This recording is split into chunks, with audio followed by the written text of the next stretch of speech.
గురుగారు, తన్మే మన శివ సంకల్పమస్తు అనే ఈ పదానికి అర్థం ఏమిటి? బాగుందమ్మా. తన్మే మన శివ సంకల్పమస్తు యజుర్వేదంలో ఉన్నటువంటి చక్కటి మంత్రం అమ్మ ఇప్పుడు మీరు చదివింది. తత్ మే శివ సంకల్పం అస్తు. నా యొక్క మనస్సులో శివ సంకల్పము అగుగాక. నా యొక్క మనస్సులో శివ సంకల్పం అగుగాక అంటే శివుడి యొక్క సంకల్పం. శివ అనే పదానికి శుభం, శుభం అని అర్థం. కన్వ మహర్షి తాను అభిజ్ఞాన శాకుంతలం అని ఒక గొప్ప నాటకం ఉంది, కాళిదాసు రచించినటువంటి నాటకం. శకుంతల్ని అత్తవారింటికి పంపిస్తుంటాడు.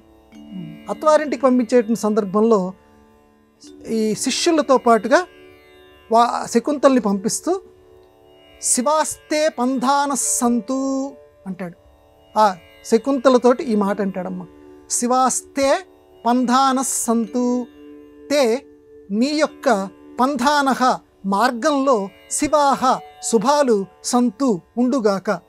నీ యొక్క మార్గంలో శకుంతల అత్తవారింటికి వెళ్తున్నావు అంటే ప్రతి తండ్రి ఆశీర్వదించవలసినటువంటి ఒక గొప్ప మాటని కూతురు అత్తవారింటికి వెళ్తున్నప్పుడు ఏ మాట మాట్లాడాలో కన్వ మహర్షి చెప్తున్నాడమ్మా. శివాస్తే పంధాన సంతు, నువ్వు నడిచేటువంటి మార్గం అంతా కూడా శుభాలు నిండుగాక అంటే అంతటా నీకు శుభం జరుగ్గాక. శుభం అంటే మంచి, అంతటా నీకు మంచి జరుగ్గాక అని చెప్పడాన్ని అంత అందంగా చెప్పాడు కాళిదాస మహాకవి. ప్రతి ఆడపిల్ల తండ్రి ఈ మాట చెప్పాలి, శివాస్తే పంధాన సంతు.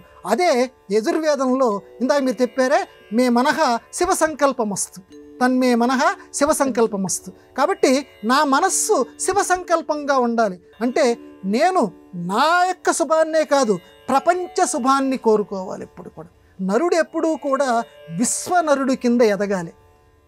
విశ్వనరుడికి వసుధైక కుటుంబం, ఇది నాది ఇది పరాయిది అనుకునేటువంటి వాడు ఆ స్థాయిలోనే ఆగిపోతాడు. నరుడెప్పుడూ కూడా విశ్వనరుడు కావాలి. ప్రపంచమే నాది, ఈ ఎందుకంటే దేవుడు ఒక చోట ఉండి, ఇప్పుడు విశ్వం విష్ణువు అంటే కేవలం భారతదేశంలోనే విష్ణువు కాదు, ప్రపంచం మొత్తం ఆయనదే.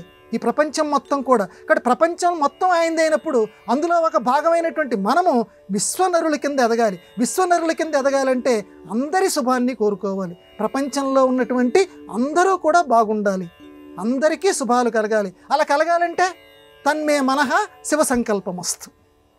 కాబట్టి ప్రతి వాళ్ళం కూడా ఇలా అనుకోమంటోంది.